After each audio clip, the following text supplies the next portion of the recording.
Good morning, everyone, and thank you for joining the meeting, the Zoom meeting. We will begin our 2020 annual meeting.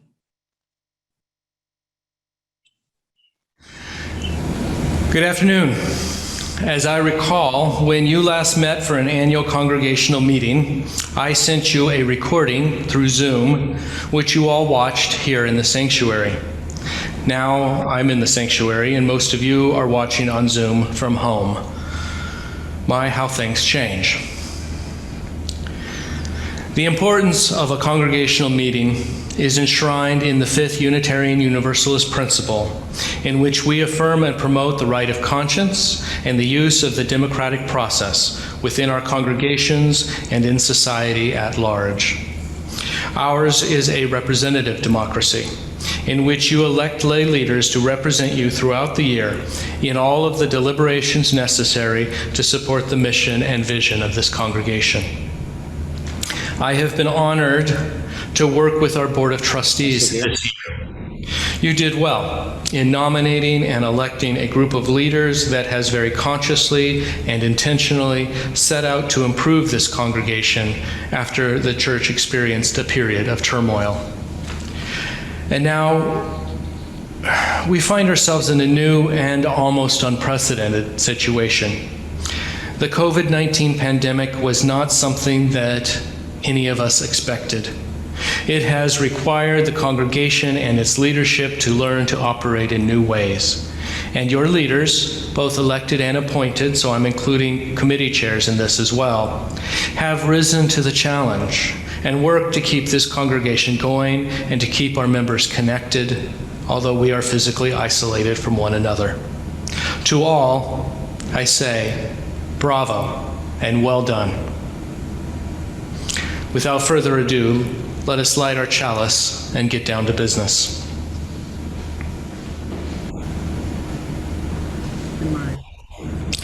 Again, we gather as a community of faith in the goodness of all people here, faith in the caring of our community, faith in our leaders to do the best that they can.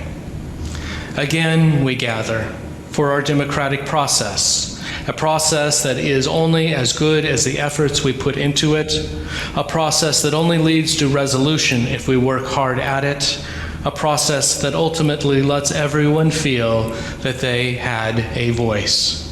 Again, we gather, and for this, we light our chalice. May it ever be so, and blessed be you all.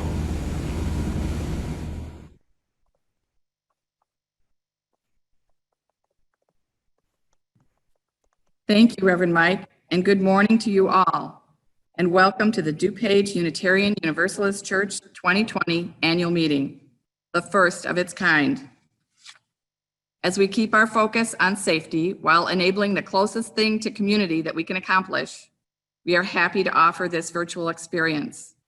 It will allow us to continue the important business of this church, as well as honor and recognize all that has happened this past year. Thank you for joining by computer or laptop, by smartphone, audio only, or with any other device. If you have access, please be sure to enter your names into the chat feature of Zoom. We will use that acknowledgement of your presence to establish a quorum. Please bear with us as we navigate this grand experiment. There may be delays in switching topic segments. There may be blurriness as we change from slides to video, but we're here at our annual meeting. My name is Ann Ariano. I'm currently the board trustee overseeing the outreach pillar, and I'm also acting president of the board during Jenny Hobbs' leave of absence these past few months. I'm very happy to report that Jenny will be returning soon. She will ease herself back into the presidency this month and resume her full responsibilities thereafter. I have been informed that we have a quorum. I will now call to order the 2020 annual business meeting of the DuPage Unitarian Universalist Church. The first portion of our meeting will be official church business, and then we will move into reports and recognition. Joining me today, socially distanced, our board clerk, Karen Seymour Els, who will be recording the minutes, Chris Walton, VP Administration, Reverend Michael Walker, and Director of Religious Education and Zoom Master for this meeting, Steve Cooper. The first order of business is approval of the 2019 annual meeting minutes. I ask unanimous consent to waive the reading of the minutes. By acclamation, please show that you accept the 2019 minutes as written by raising your hand. Accept. The minutes are accepted. Thank you. The next three items, the 2020-21 budget, the slate for elected positions, and the slate for the Ministerial Search Committee will require your vote. Voting will be reviewed and explained at the end of the business portion of the meeting so that you will not need to miss important information in these next three presentations. I now invite our Treasurer, Lindy Spreetsma, and Controller, Linda Zetterberg, to present the 2020-2021 budget. Hi, I am Lindy Spreetsma. I am the treasurer, and I will be presenting the budget with Linda Zetterberg, who is the controller. As you can see, this is our revenue. It looks like the pledges are higher this year than last year, and that is because we did not ask for a one-time gift this year. Last year's combined pledges and one-time gifts came to a total of $472,078. Still, given the difficult economic condition that we had this year, the Stewardship Committee has done a very successful promise campaign.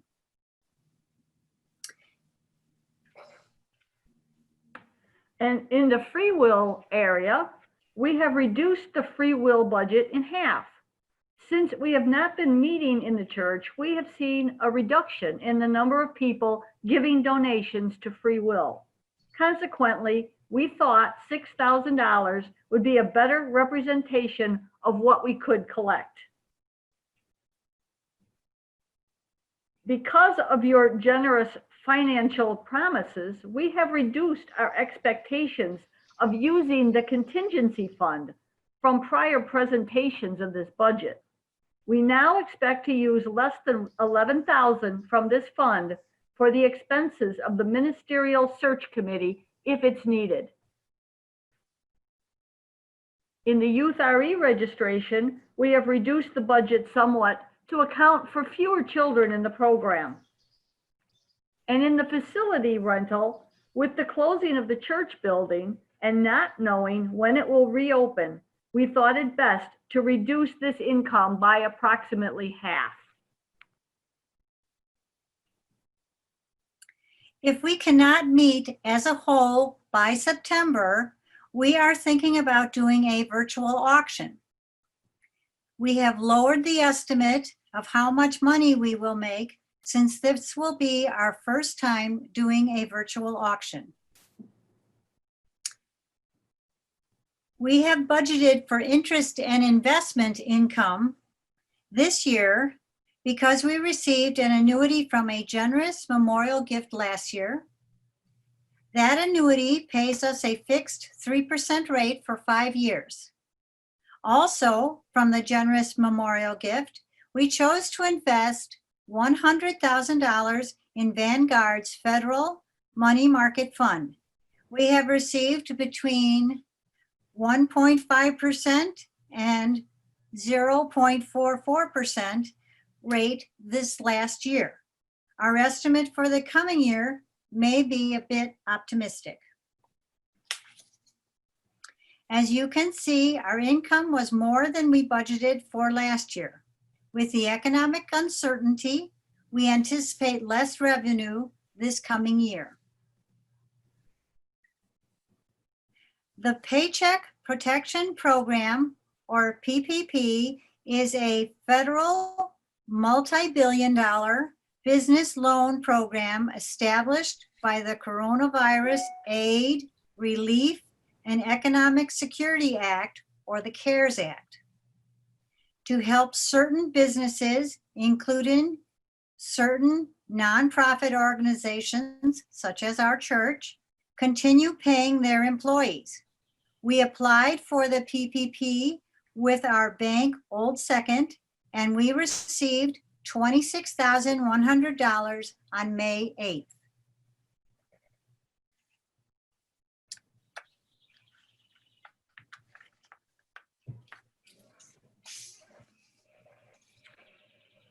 Our personnel budget, on the expense side of things, our personnel budget is reduced as a consequence of 2 employees leaving.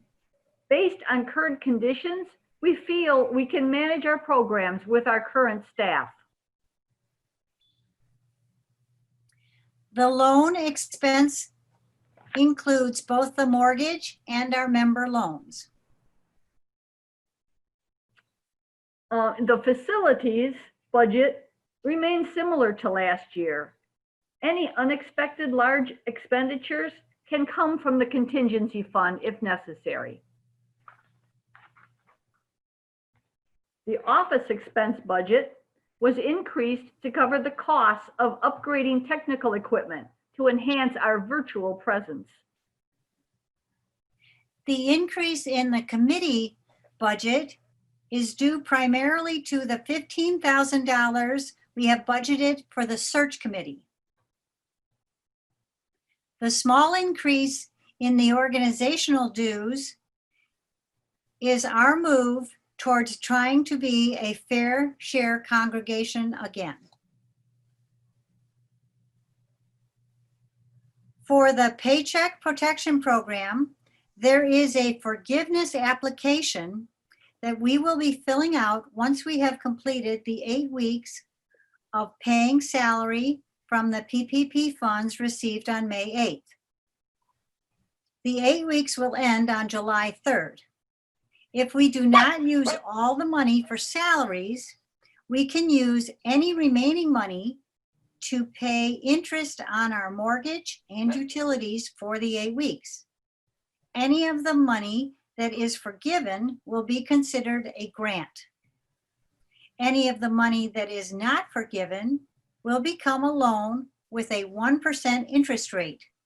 The payments will be deferred until November 2020, and the loan is due in 2 years or May 2022. Does anyone have any need for clarification on the budget? Yes, this is Pat Clancy. Hello. Yes? Yes? Since Grounds Committee is no longer existing, is now part of facilities, how do I keep track of how much of that total amount of money is for my use? Is it okay if I answer that as a co-chair of? Pat will coordinate with our committees to do that together. Okay, well, you mean the committees that have been subsumed into facilities? I don't understand. I don't see anywhere that even my fixed expenses are broken out in the budget. Pat, this is just a summary. We can give you the full budget later. Just remind us or send us an email. Okay, thank you. Are there any other clarifications? If not, we will then move on to the next item on the agenda. Thank you, Lindy and Linda. The board moves that the congregation accept the budget as presented. Stay tuned for voting details. This year, the board had the occasion to make several appointments to positions that were vacated or created to conduct the ongoing business of this church.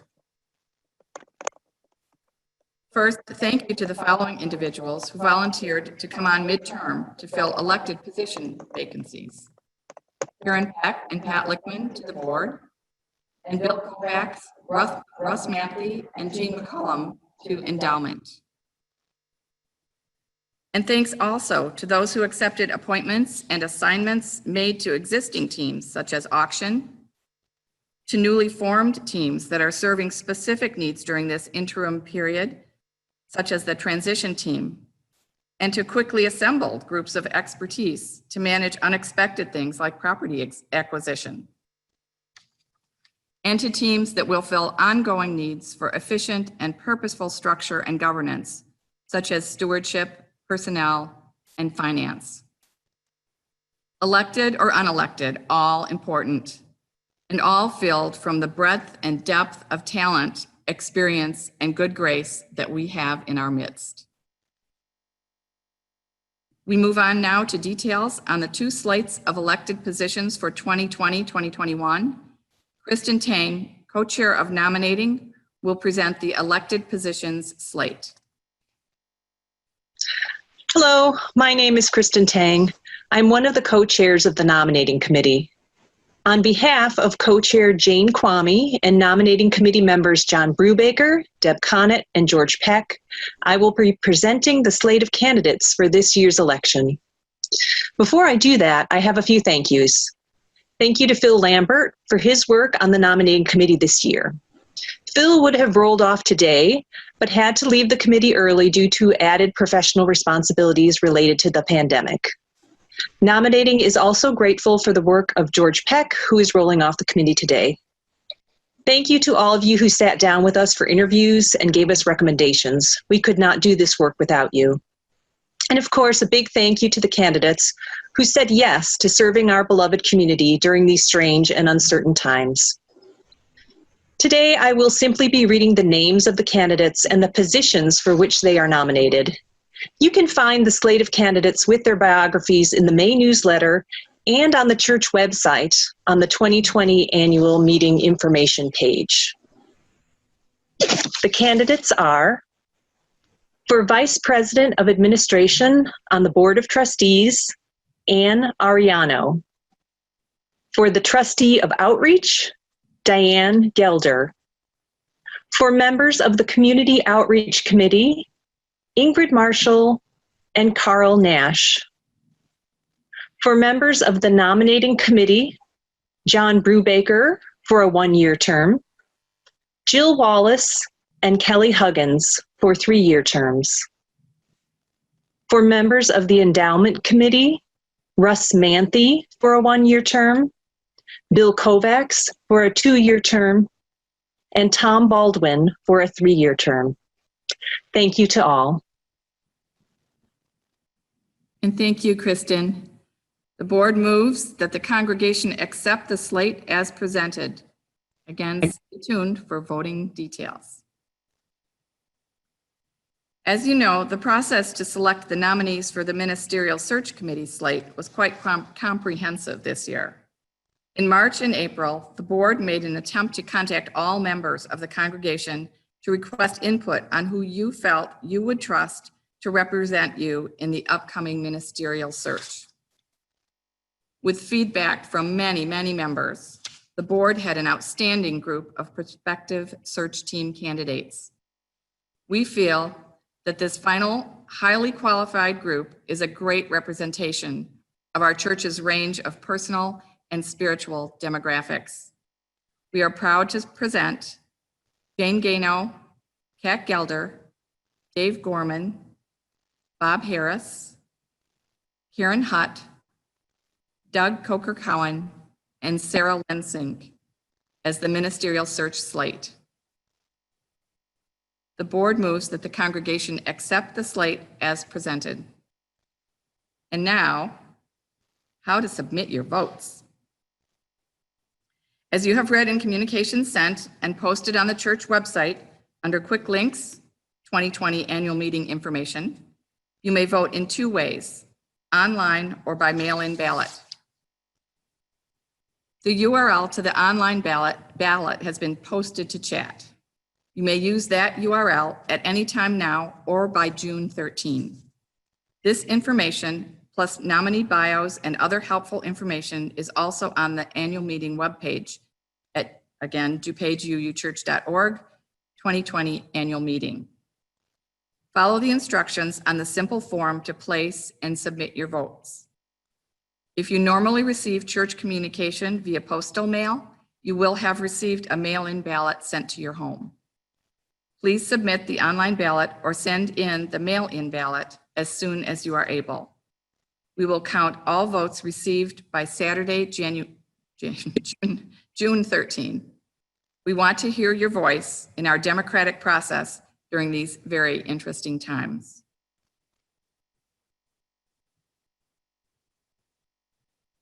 With the business portion of the meeting complete now, we will move into the reports and recognition portion of the meeting. We'll begin with an acknowledgement of the commitment we share. In the teal hymnal 1028, the fire of commitment.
Thank you, Kelly, Becky, and Jim.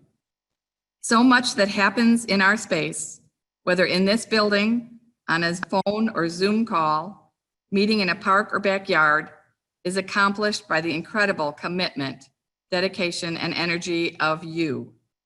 I'll begin by recognizing our outgoing board member, Chris Walton. Thank you, Chris, for your 3-year and 1-month service on the Board of Trustees. In addition to his usual responsibilities, this year Chris stepped up to assist with key pieces of 2 critical activities. Chris created the information collection form and format for the Ministerial Search Committee phone calling by the board. He sliced and diced the data and made it clear and understandable for the board to review. And for this first ever remote annual meeting, Chris created the online voting form that most of you will use, allowing us to carry on with the business of our beloved community. Finally, in helping a fellow board member create some needed time for family, Chris agreed to stay in his role through June until Jenny was able to return. Thank you, Chris. Next, over to you, Reverend Mike, for an interim ministry review. Thank you, Ann. It has been my honor to serve the DuPage Unitarian Universalist Church as your interim minister for the last year. and I look forward to our next year together as well. At various churches over the year, I've heard someone say they thought the role of the interim minister was just to keep the seat warm for the next settled minister. Never did that person think that there was an interim process of work to be done, nor that they had a role in completing the work.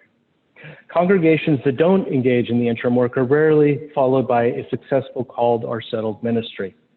Some folks here have wondered aloud about not having had an interim ministry after the Reverend Emmy Lou Belcher retired, and wondered if the congregation was adequately prepared for the next settlement.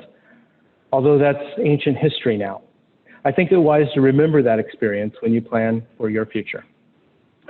So our shared interim work revolves around 5 goals, which are claiming and honoring the congregation's past and healing its griefs and conflicts, illuminating the congregation's unique identity, its strengths, its needs, and its challenges, clarifying the multiple dimensions of leadership, both ordained and lay, and navigating the shifts in leadership that accompany times of transition, renewing connections with available resources within and beyond the UUA, and finally, enabling the congregation to renew its vision, strengthen its stewardship, prepare for new professional leadership, and engage in its future with anticipation and zest. I always love that ending, with anticipation and zest. There have been a number of opportunities for members of this congregation to engage in looking at the past and to begin healing. Our pastoral ministry associates offered listening sessions before I arrived. We worked with regional UUA staff person and a former interim minister here, Reverend Lisa Presley, to create a congregational timeline and to point out all the things that have happened that continue to affect who we are today. And most recently, the transition team held community gatherings to hear from you and to promote healing. You will be hearing more about that last one later in this meeting. Through work with committees and teams, the board and the staff, I've begun to understand this congregation's unique identity, strengths, and challenges. The foundational history of the congregation is well known, although it has become clear that there are some who cleave to that history so strongly, they do not notice the majority of the congregation has shifted and changed over the years. This is a source of friction that needs attention not by me, but by you, the members of the congregation. Continuing to whisper about a source of friction, but not addressing it openly is not serving you well, I must say. So please forgive me for being blunt, but that is a prerogative of a pre-fired interim minister. Another area that is both a strength and a challenge is the committee structure of the church. There are so many committees, with so many of them having overlapping and conflicting job descriptions, that there is interpersonal difficulty built right into our political structure. That is something the board has been working on slowly but surely, and I hope that we can have much of that resolved by the time we gather for the annual meeting next year. Speaking of that, the board and I have had many discussions about what good governance looks like, how we share the power with the congregation as their representatives, and how this translates into daily operations and programs. Years ago, a decision was made to adopt policy-based governance as DUUC's working model. And yet over the years and as leadership turned over, that model was adopted in bits and pieces and never in a comprehensive fashion. The board has been studying this in order to develop a plan to bring to you for your consideration to get us back on track. Ultimately, this will mean developing policies for how we do certain things rather than the ad hoc processes we've been using. I'll use 2 examples: stewardship and budgeting. In both cases, we created new committees, all populated by very competent and engaged church members. However, they had to invent processes because we didn't have any set ways of doing that before. Sure, this person or that person did it in past years, but we found we did not have any set church policy on how these things are to be done. So we've been learning by trial and error this year. What we have learned will help us formulate policies and processes that will help us going forward so that the wheel is not reinvented each and every year. I have encouraged and will continue to do so that we strengthen our bonds with the UUA and regional allies and colleagues. It is so easy to think that we are on our own and that we have to learn everything ourselves. We forget that there are other UU churches, teachers, and related organizations that could help us with just about any issue that might come up in congregational life. Yes, we are unique, but we are not so unique that our successes and challenges have not happened at other churches too. How many times have you heard me say, we are not alone? This is true for the church as an organization just as much as it is true for us as individuals. The last thing I will say about this is that the first year of interim ministries tend to be about dealing with the past and coming to terms with the present. The second year of interim ministries usually focus on envisioning your collective future. Although I will not be part of that future beyond the next year we spend together, it will be my honor to help facilitate your visioning process, whatever form that takes in the year to come. Although this year has been unexpectedly difficult due to the COVID-19 pandemic, we have managed to find ways to maintain our filial bonds and remain a strong and united congregation despite the physical distances between us. May the strength of our bonds continue in the coming year, regardless of whatever else happens with the pandemic or our surrounding country. I was also asked to give an overview of the UUA's ministerial search process. Now you have elected your ministerial search committee, or actually when you vote soon, you will elect them. If you haven't voted yet, please do. So you have elected your search committee, and congratulations on that. And thanks to the 7 members who answered your call and agreed to serve. Thank you to our new search committee. In the next month or so, I will meet with them to go into detail about the process, of which I'm just going to give you a quick snapshot today.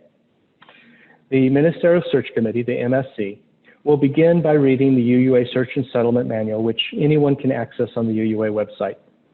The committee will gather information from members of the congregation, as well as from the board, committees, staff members, and others, to create a comprehensive profile about the DuPage Unitarian Universalist Church, which will be posted online, and all the ministers in search will be able to read. The committee will also likely create a separate search website that goes into even more detail than the online profile, and will have pictures and so on. Ministers who are interested in what they have read will signal their interest, which then makes their own online profile accessible to the search committee. The MSC will then select who among the interested ministers they wish to interview, probably done much like this on Zoom or something similar.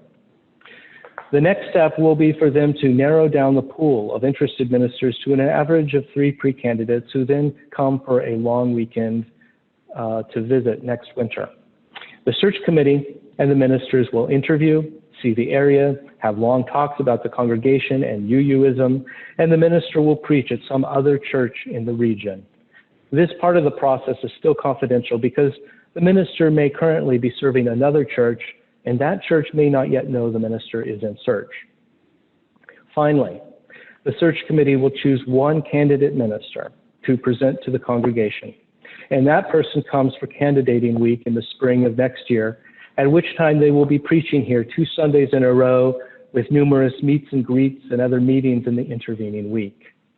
The congregation will vote on whether or not to call that minister after the service on the 2nd Sunday. Again, this is a short version of the process. As we go along, the search committee will update the congregation about the process, and I will always be available to answer questions about how parts of the process work and why. I am as excited as you to see how it all turns out. Thank you, and I wish all of you all the best in this process. Blessed be. So having heard my thoughts about the congregation, we feel it's important to also hear from you, our members. Our transition team recently held a number of community reflection gatherings to learn from you who we are as a congregation in the present day. We will hear from the chair of the transition team, Chris Brown, who worked on this project with Becky Trombley-Freitag, Robert Scrocky, Karen Hutt, and myself. Over to you, Chris. Hi, I'm Chris Brown, and I'm the chair of the transition team. During February and March, the transition team hosted 6 community reflections gatherings as a part of the developmental tasks for our interim ministry period. The goal of these gatherings was to illuminate the church's unique identity, its strengths, needs, and challenges. Over 80 people participated in these gatherings, at which we posed the following questions about our congregation. What is significant about our past? Who are we now? And to what do we aspire? With these open-ended questions, we gathered a great number of ideas, desires, attitudes, and sentiments that will help guide us through our period of transition. We submitted the summation of our findings to the board, and we've also made a copy of our report available in the members section of our website. I encourage you to take a look at it, as we believe it paints an accurate picture of our congregation, warts and all. Thanks to all of you who participated in the gatherings. If you have any questions for me or the rest of the team, feel free to email us at transitionteam@dupageUUchurch.org.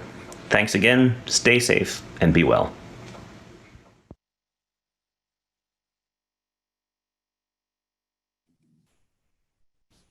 Thank you, Chris, and the transition team for your work this year and for the important conversations you've had and information you've gathered as we prepare to kick off our ministerial search. Next, Susan Camasta reports for the Green Sanctuary Committee with an exciting update on its proposed statement of conscience. With a vote of 194 to 2, you have approved a new statement of conscience for DUUC. Good morning. I'm Susan Camasta from the Green Sanctuary Committee. The statement is, we understand we are part of the earth, not apart from it. Our 7th principle calls us to address the dire threats of climate change, species extinction, and rapid environmental degradation. Let us renew our commitment to live more sustainably and protect our planet and all of its creatures. The process of proposing the Statement of Conscience began in 2017 as the Green Sanctuary Committee discussed the need for specific action true to our 7th principle. We proposed a statement that was accepted by the Public Ministry Committee, now Community Outreach, and then it was approved to move forward by the church board. We led Sunday services, scheduled forums, as well as other activities and communication to let the church know about the statement. We held question and answer sessions, and members outside our committee provided feedback that led to rewording of the statement to specifically include climate change, a critical issue of our time, in addition to stewardship of our natural environment. To make a long story short, the process stalled when Reverend Capo left our church. We began voting in March of this year, and after 2 weeks of good response, COVID-19 hit the scene. Email voting allowed us to approve the statement. Why a statement of conscience? Please scan this slide as a reminder.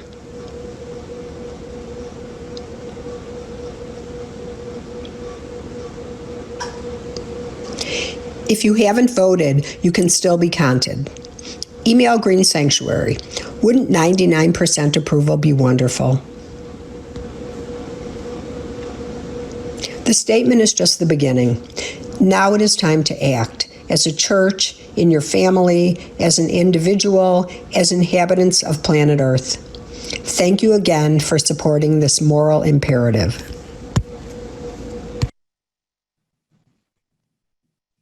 Thank you, Susan, and congratulations to the Green Sanctuary Committee. There will be certainly more to come on this as we begin to be able to focus on using our name in the name of saving the planet. Over the past year, our community lost beloved and current and former members. Please join us for a reflection on the lives of these members of our community. In remembrance, in the past year, 4 past or present members of this congregation have died. Bobby Galloway. Bobby and Tom Galloway were longtime members of DuPage UU Church. Tom was president of this congregation, And after Tom died, Bobby established the Tom Galloway Memorial Scholarship for African American students at College of DuPage, one of our ongoing monthly special collections. Bobby was just a very calm and peaceful person. Others should know that she was a chemical research librarian for Amoco. Bobby took care of her mother and worked, and time was limited in terms of activities here at DuPage, but her presence was always known. Rich Mathias. Gregarious Rich was often at the front door of DuPage UU Church, chatting with others. He was all about family, work, and church. Rich, in retirement, was the part-time coordinator of volunteers at Oak Park Hospital, using his skills, managerial and people skills. One of his joys was his son, Kent Mathias, who is a UU minister. Rich was a dean at Oak Park River Forest High School for 22 years. Jim Marshall. Jim Marshall, husband of member Ingrid Marshall, was also a longtime member of DuPage UU Church. Jim was a certified naturalist and for 10 plus years led mostly school groups at the Morton Arboretum. He retired from Con Ed Nuclear Division. Jim was a voracious reader on a variety of topics: science, religion, nature. Jim and his wife Ingrid attended the fall retreats when led by Ed and Margaret Clark. Jim Marshall was chair of the adult education program, fitting his interest in lifelong learning. Richard Klaus. Richard was a member here from 1988 until his death in October 2019. He was an environmentalist, naturalist, and bridge player. Those of you who know bridge will understand that Richard mastered a Silver Life Master status while competing in his retirement years. Richard was active in many volunteer capacities, PADS, and the DuPage Forest Preserve, to name two. Thank you. Thank you, Pat. These lovely people will be missed. Volunteers. Volunteers are the life of this church. Agnes Kovacs, community trustee, says it well. We all know it takes many, many volunteers to make our church function. In addition to committee work, there are volunteers for the numerous tasks that many of us never think about. We have volunteers weeding our gardens, repairing broken items, shoveling snow in winter, and 1,000 other tasks. If you've been involved in anything noted in the word collage or anything else not noted, give a wave.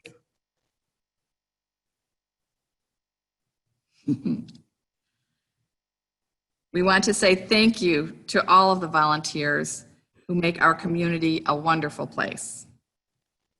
In addition to these thanks, it's the difficult task of the Congregational Life Committee each year to select certain individuals to receive special recognition for their outstanding work.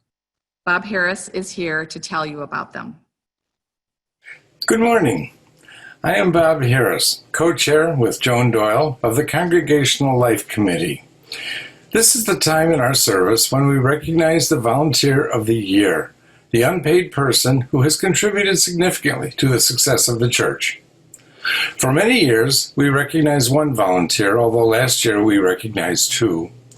This year, we decided to expand it further to honor all the volunteers who have worked to bring us a regular Sunday service since the church was closed after mid-March. We don't want to overlook our paid staff, of course, Reverend Mike Walker, Sherry Regalado, Steve Cooper, and Vera Palin. But since this is a volunteer recognition, I am pleased to present them to you. They are George Peck, who prepared a clean, safe sanctuary for the volunteers each Sunday. Scott Trombley-Freitag and Steve Conant, who managed the audiovisual. Kat Gelder and Kelly Trombley-Freitag of the Sunday Services Committee. Karen Seymour Ells, who did the introduction to the service each week. And Kelly Trombley-Freitag, Becky Trombley-Freitag, and Jim Wharton, the singers and performers for our services. We thank them all for their commitment and hard work. Thank you, Bob and Joan, and thank you to the outstanding volunteers who have made the past 3 months not only possible, but extraordinary and meaningful in these challenging times. Vicki Hellyer, our choir director for 24 years, retires from her work at this church community this month. In fact, her last time, I think as you may have heard in the service just a little bit before, her last time conducting our choir in person was meant to be today, followed by a grand celebration of her many and very special years with us. We promise that we will have that celebration in person as soon as we are able. Until then, we wish Vicki all the best and a few hours extra time in her week. Vicki has some words to share with us as well. This is not going to be easy, and I wish I could thank everybody I want to thank, but I'll take care of that at today's choir party. Decades ago, Dean Reschke, who I've known since childhood, called me 3 times, each time to ask if I might be interested in the possibility of conducting at DUUC. 2 times I had to decline due to my schedule, and each time I recommended conducting colleagues, and each worked with the DUUC choir for about 2 years. When Dean Reschke called me the 3rd time, a little over 24 years ago, to see if I was available and interested, I was finally able to say yes. If I remember correctly, I was hired for a 4-month trial period and then became the official DUUC adult choir director after that. There were 8 choristers at my first rehearsal, 7 if you don't count my husband. The choir has grown since then, and some years we've had as many as 55 singers on the roster. I can't thank Dean enough for making those calls.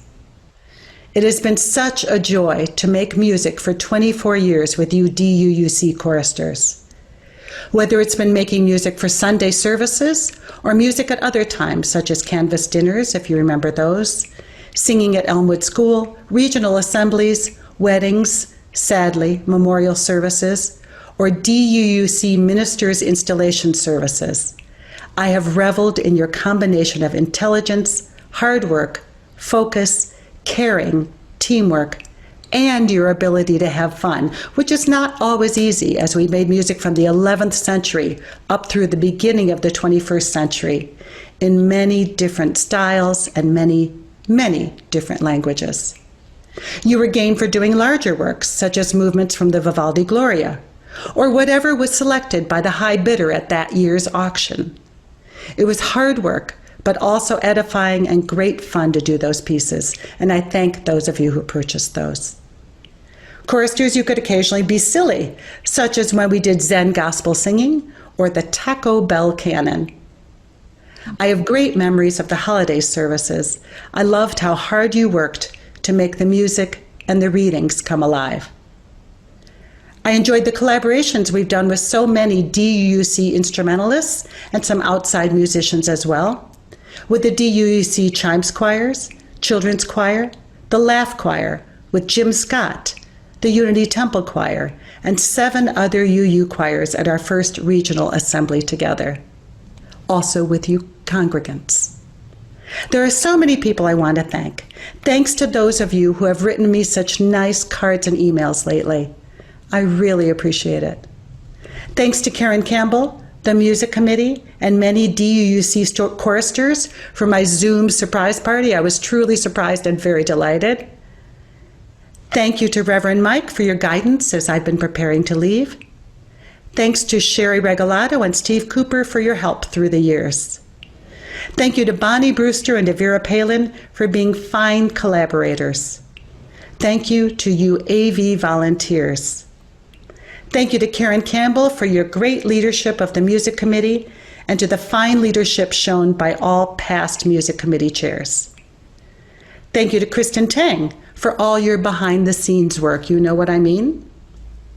Thank you to Jane Handy for all the various hats you wear, including music librarian, and for helping set up and tear down rehearsals, and for giving the occasional back rub to the choir director. Thank you to my husband, John, who, as well as singing in the choir and recording and editing choir performances, has accompanied me for most of these Sundays and has provided so much support through these years. He loves you as I love you. And thank you again to all you choristers. As I wrote before, what a generous, wonderful, talented, and hardworking group of volunteers you are. And thank you, congregants, for being the intelligent, inquisitive, complex, creative, fun people you are. At DUUC, I have experienced a lightness of heart and caring of spirit that I have cherished and will miss greatly. Oh, and there's one more thank you. Thank you to Dean Reschke for making those calls.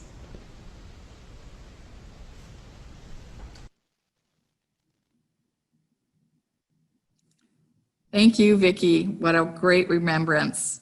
Thank you so much for your many years with us. Let's reflect on where we are at this moment. Number 1021, Lean on Me. Excuse me.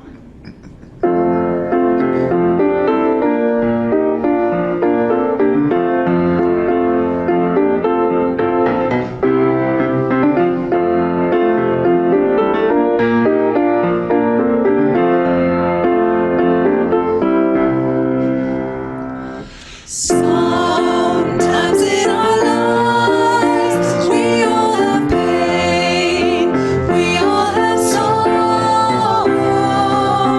But if we are wise, we know that there's always tomorrow. Lean on me when you're not strong, and I'll be your friend. I'll help you carry on, for it won't be long till I'm gonna need somebody to lean on.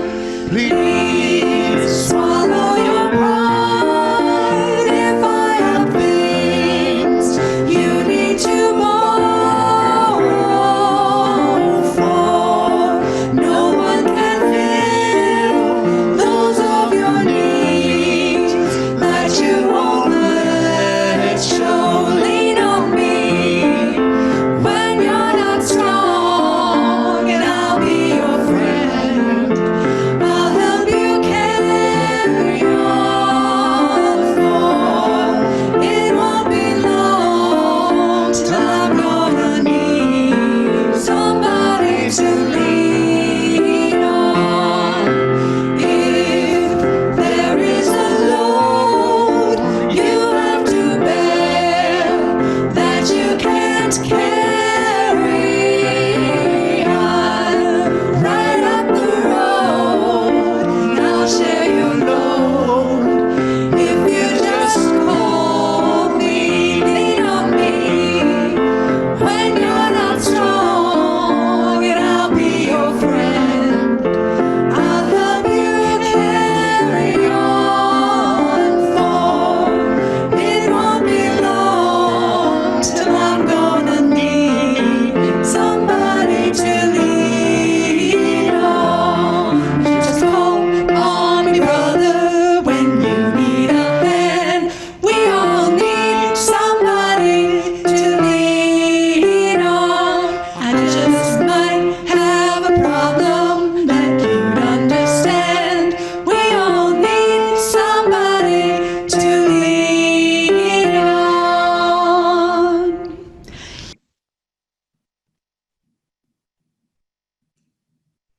Thank you again, Kelly, Becky, and Jim.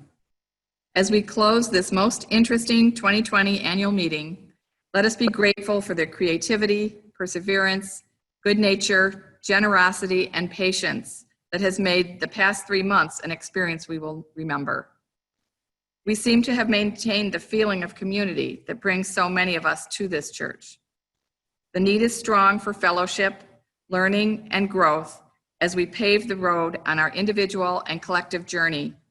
May we continue to lean on one another in love and support for our shared purpose as we weave in and out on our individual paths. A reminder that we will accept ballots online or by mail. I have been informed that the meeting minutes from 2019 were not posted. They will be posted in a few minutes on the webpage under the annual meeting information under quick links. And again, votes must be received by June 13 to be counted. Visit DuPageUUchurch.org 2020 annual meeting for all information or to vote directly at tinyurl.com/DUUC vote 2020. The URL has been posted in chat. Thank you all. Please raise your hand to show that you are in favor of adjourning this meeting. By acclamation, the DuPage UU Church 2020 annual meeting is adjourned.